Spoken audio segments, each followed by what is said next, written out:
We finally got that Disney Wish trailer. The teaser trailer for the upcoming new animation from Disney Studios is out, and I'm sorry. I am late.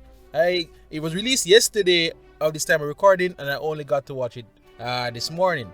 But let's dig right into it, and honestly, after the first few seconds of it, I was feeling the Disney magic.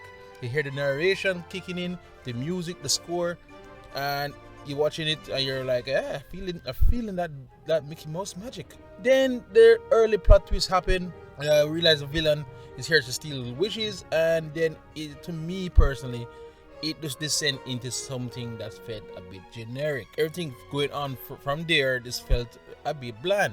Like, it wasn't bad, and of course, don't get me wrong, we know this is just a teaser trailer, and I'm hoping there's more to come. But I just felt that this is Disney we have seen for years now. It's something, it don't feel like something new or exciting. Let's quickly get into the art style. Some people commented on the art style.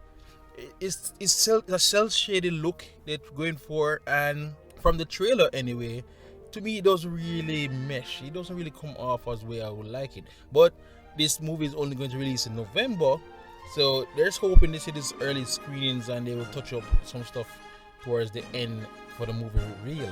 But again, it just never felt like anything special. The song, the title song or the main song sounds good, sounds well sung. I don't have a problem with there. And so far the very few that we hear from the voice cast sound fine. And even the goat, I think that is Patrick Stewart. I need to double check that. It sounds like it's going to be a good time with him. And I'm going to say he's going to be another donkey from Shrek, but it sounds like he's going to play a great role in the movie.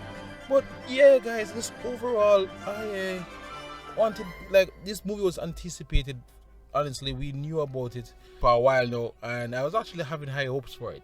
Again, I'm not going to say the world is falling in. There's still time. This is just a first trailer.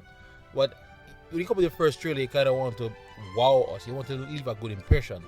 Because this is the same studio that did Encanto. And Encanto blew me away. It is amazing. Thinking about it is very funny, because when Encanto was first shown, the first trailer for Encanto wasn't that special either. But man, that movie was such a good movie. So I'm having hope for Wish here, and Disney needs a win. This is Disney's next big November movie, and the last one did not really work out. The Strange World last year bombed, so they needed to hit out of the park here. So here's giving them a chance again, and hope say it comes good. But yeah, that's just my honest reaction to the Wish trailer. We're looking forward to it. But for more on animation, gaming, anime, or blended skits, you're at the right place already at Blue Crescent Studio.